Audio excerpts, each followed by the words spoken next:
Hi, I'm Andy. Today we are going to explore a big courtyard house, Quadrangle, on the east side of the Forbidden City, and I'll tell you the sad story behind it. How could a 1.6-acre quadrangle with a beautiful garden become a mess like this?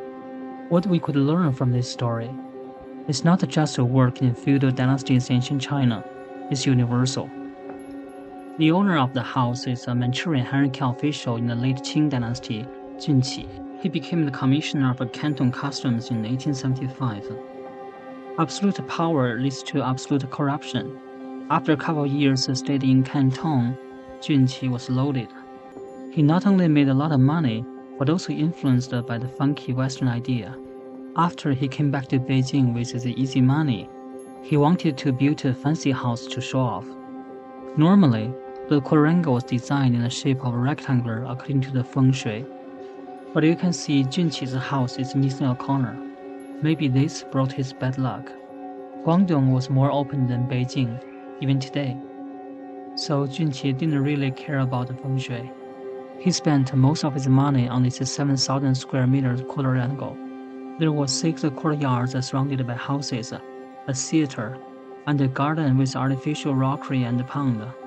This fancy house caught someone's attention. He was the most powerful eunuch in the late Qing dynasty, Li Lianying. How could a eunuch become so powerful? Because he was trusted by the dragon lady, the Empress Dowager Cixi. She controlled China for 48 years. Junqi refused the blackmail from the eunuch, so the eunuch hated him very much. He wanted to set him up. At that time, the Empress Dowager Cixi was looking for a residence for his brother. The eunuch Li Lianying thought it was a good opportunity for revenge. He told the dragon lady that Junqi's fancy new house on the east of the Forbidden City is a good choice. But Junqi didn't do anything wrong. How could they take his house away? The eunuch and the dragon lady made a trick. They asked other officials to accuse Junqi's house is exceeded hierarchy. The man made rockery in his garden so high that he could overlook the emperor in the Forbidden City. Junqi was anxious and depressed. Later, the rumors said that his property would be confiscated by the government. Junqi was scared to death. After Junqi's death, this house belonged to Dragon Lady's brother. Dragon Lady died in 1908, and the Qing dynasty collapsed in 1911. Those Manchurian royals not only lost their power but also their income. So Dragon Lady's nephew sold this house to the general manager of a Belgian bank.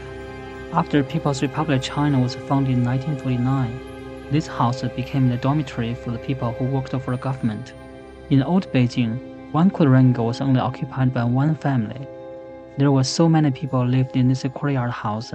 When they get married, they had children, so they built more and more ugly bungalows in this courtyard house. There's no solution for this property. Well, what lesson do we learn from the first owner of this house, Junqi? Keep low profile. I'm Andy. See you next time. Bye bye.